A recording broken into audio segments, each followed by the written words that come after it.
त्या सगळ्यांना सुरुवातीला हार्दिक शुभेच्छा देतो आणि अण्णाभाऊ साठे यांचं साहित्य प्रत्येक माणसानं वाचायला पाहिजे. विशेषतः कुसाबाहेरच्या 12 बलुतेदार, 18 पगड जाती जमाती, भटकंती, आदिवासी, ब्राह्मणेतर समाज जो आहे त्या सगळ्या समाजानं बाबासाहेबांचं जसं आपण साहित्य वाचतो, महात्मा फुल्यांचं वाचतो, तसंच अण्णाभाऊंचं साहित्यसुद्धा वाचायला पाहिजे. ही काळाची गरज आहे. माझ्या वाचनात फकीर आली म्हणून माझ्या आयुष्यात बदल झाला आणि 1962ला अण्णाभाऊ साठे रशियातल्या मॉस्को शहरात सोव्हिएत स्काय नावाच्या हॉटेलमध्ये सलग 40 दिवस अण्णाभाऊ साठे जाऊन तिथं राहिले. मी शिकलो म्हणून अण्णाभाऊंचा, बाबासाहेबांचा, फुले शाहू आंबेडकरांचा विचार घेऊन, लहुजी साळवे, मुक्ता साळवेचा विचार घेऊन मी अण्णाभाऊंच्या प्रमाणे त्यांच्या पायाची धूळ का असेना असं स्वतःला समजून त्याच दिशेनं जाऊन विमानाने रशियाला पोहोचलो आणि रशियात अण्णाभाऊसाठी ज्या ठिकाणी राहिले होते 40 दिवस त्या ठिकाणाला भेट देऊन आलो. खरं तर अण्णाभाऊ ज्या खुर्चीत बसले होते त्याच्या पाठीमागं त्यांनी अण्णाभाऊंचा फोटो लावून ठेवलेला. त्या पंचतारांकित 5 स्टार इंटरनॅशनल हॉटेल आहे ते, त्याचं नाव आहे सोव्हिएत स्काय. आणि त्या जागेवर त्या हॉटेलला महाराजा बडोद्याचे महाराजा सयाजीराव गायकवाड यांनी त्या हॉटेलला रशियाला भेट दिलेली होती. आपल्या भारताचे पहिले पंतप्रधान पंडित नेहरू यांनी रशियाला भेट दिलेली होती आणि इंदिराजी गांधी यांनीही त्या ठिकाणी भेट दिलेली होती. हे तिघंही ज्या खुर्चीत बसले होते त्याच खुर्चीत अण्णाभाऊ साठे बसलेले होते. अशी ती आठवण सांगत असताना ते हॉटेलचे मालक असे त्यांच्या अंगावर रोमांच येत होते. ते रशियन बोलत होते आणि आम्हाला एक जण मराठीत सांगत होता. आणि म्हणून अशा खुर्चीत बसण्याचा मान हा मला वाटतं फुले शाहू आंबेडकर, भारतीय संविधान आणि अण्णाभाऊ साठेंच्या लेखणीमुळं माझ्यासारख्या सामान्य कार्यकर्त्याला मिळाला. इतकी ताकद अण्णाभाऊंच्या लेखणीत आहे आणि म्हणून जगाला वंदनीय असे अण्णाभाऊ साठेंचं व्यक्तिमत्व आहे. जगातल्या 27 भाषात त्याचा अनुवाद झालेला आहे आणि उद्याच्या 23 सप्टेंबरला अण्णाभाऊंची फकीरा, वारणेचा वाघ आणि चित्रा या 3 रशियन कादंबऱ्या त्या काळात प्रकाशित झालेल्या होत्या, आता त्या नाहीत. आणि म्हणून मग रशियन सरकाराने त्यात जसे आपल्याकडं अण्णाभाऊ साठे आणि छत्रपती शिवाजी महाराज आणि शिवाजी विद्यापीठ, तसं अलेक्झांडर पुश्किन या नावाचे एक मोठे साहित्यिक रशियात आहेत. त्या पुश्किन यांच्या नावानं रशियामध्ये विद्यापीठ आहे.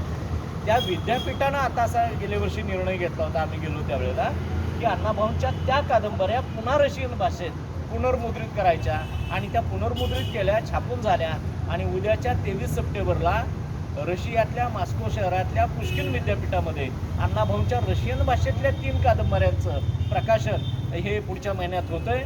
हे आपल्या सगळ्या अण्णाभाऊ प्रेमींना त्याच्या निमित्तानं खूप आनंदाची अशी बाब आहे किंवा ही आनंदाची गोष्ट आहे. काल परवा मी मलेशियाला गेलो होतो.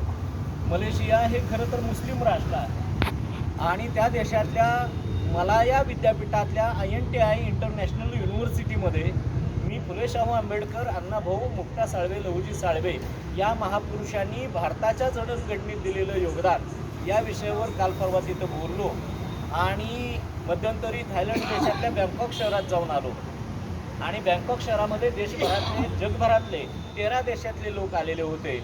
आणि आपल्याला असं लक्षात येते की अण्णाभाऊ फक्त आपल्या समाजाचे आहेत असं इतरांना वाटतं. बाबासाहेब विशिष्ट समाजाचे, शिवाजी महाराज, पण अण्णाभाऊंचा चाहता वर्ग आणि बाबासाहेबांचं वाचन, तत्त्वज्ञान समजून घेणारा चाहता वर्ग जगभरात आहे. 13 देशातले लोक अण्णाभाऊंच्या साहित्याचा अभ्यास करून बँकॉकमध्ये आले होते. म्हणजे आज 50 वर्ष झाली अण्णाभाऊ गेलेले, तरीही अण्णाभाऊंचा चाहता वर्ग सगळ्या जगभर आहे आणि ही आपल्या अभिमानाची गोष्ट आहे. मला वाटतं अण्णाभाऊंची फकीरा माझ्या वाचनात आली नसती तर मी माणसात आलो नसतो, मला फुले शाहू आंबेडकर कळले नसते आणि तुम्ही मंडळी इथं आपण सगळेच एकत्र येऊ शकलो नसतो. एवढं मोठं महान काम जगत विख्यात साहित्यिक अण्णाभाऊ साठे यांनी केलेला आहे. आणि म्हणून मी काल रात्री नवी मुंबईत बोलताना बोललो, हा महाराष्ट्र निर्माण केला तो अण्णाभाऊ साठेंनी. मुंबई महाराष्ट्राला राजधानी म्हणून मिळाली ती अण्णाभाऊ साठेंच्या त्यागातून मिळाली. गोवा जो भारताला मिळालेला आहे ते गोवा राज्य भारतात यावं म्हणून गोमुक्ती संग्राम झाला, त्याच्यासाठी अण्णाभाऊंनी मोठं काम केलेलं आहे.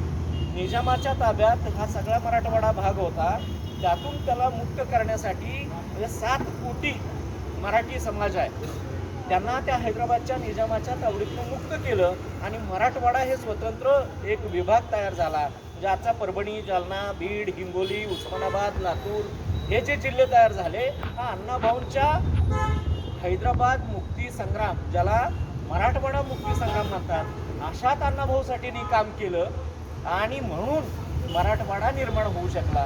गोवा राज्य भारताला मिळालं.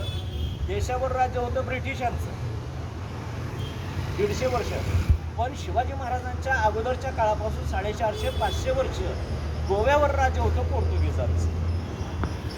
देशाला स्वातंत्र्य मिळालं 47ला, पण गोवा त्यांनी काय दिलेलं नव्हतं आपल्याला पोर्तुगीजांनी. ब्रिटिश गेले होते निघून, पण पोर्तुगीजांना आजही प्राबल्य त्यांचं दिसतं, रोटीबेटी व्यवहार आणि येणं जाणं. हे जे आहेत ऋणानुबंध ते पोर्तुगीजांचे पोलंडच्या विशेषतः लोकांशी ते गोव्याचे आहे. तो गोवा मराठी माणसांना मिळावा, महाराष्ट्राला मिळावा, या देशाला मिळावा म्हणून जे आंदोलन झालं त्याला गोवा मुक्ती संग्राम म्हणतात. त्यात अण्णाभाऊंनी मोठं काम केलं आणि म्हणून गोवा हा भारताला राज्य म्हणून मिळालं. एवढं मोठं काम करणारा तो माणूस आहे. आता एवढं सगळं अण्णाभाऊंच्या बद्दल सांगितल्यानंतर जग बदल घालून गाव सांगून गेले मला भीमराव. अशा आता अण्णाभाऊंचा पुतळा तिथे उभा आहे, त्यांची प्रतिमा त्या हॉटेलला रशियामध्ये आहे. तसंच आता मॉरिशस सरकारनं बाबासाहेब आंबेडकरांचा पुतळा मॉरिशस सरकारनं तयार केला आहे आणि त्याचा लोकार्पण सोहळा उद्याच्या 25 सप्टेंबरला हा मॉरिशसमध्ये होतोय. आणि मॉरिशस सरकारनं या पुतळा उद्घाटनासाठी, लोकार्पणासाठी माझ्यासारख्या सामान्य माणसाला भारतातून बोलवलं आहे. मला वाटतं ही फकीर हातात मिळाली नसती तर आपलं काही किंमत नव्हती. आणि बाबासाहेब फक्त एका जाती धर्मात तिथं बंदिस्त केले, पण मॉरिशस सरकार तिथं बाबासाहेबांचा पुतळा उभा करतंय आणि त्याच्यासाठी मला निमंत्रण मिळालंय. माझ्या समाजाचे, माझ्या बहुजन समाजाचे आशीर्वाद माझ्या पाठीशी राहू द्या हीच अपेक्षा बाळगतो. आणि ज्येष्ठ समाजसेवक म्हणजे ज्यांनी भाई माधवराव बागलांच्या नेतृत्वाखाली जगातला बाबासाहेबांचा पहिला पुतळा बिंदू चौकात बसवला, त्या भाई माधवराव बागलांचे शिष्य असलेले, सहकारी कार्यकर्ते असलेले माता मोरे हे मातंग समाजाचं इथलं भूषण आहे या कोल्हापूर जिल्ह्याचं, पश्चिम महाराष्ट्राचं, तमाम महाराष्ट्राचं. त्या माता मोरे विचार मंचच्या वतीनं आपल्या अण्णाभाऊंना या ठिकाणी आदरांजली वाहतो. जयंतीच्या आपणा सगळ्यांना शुभेच्छा देतो आणि थांबतो. जय भीम, जय लवजी.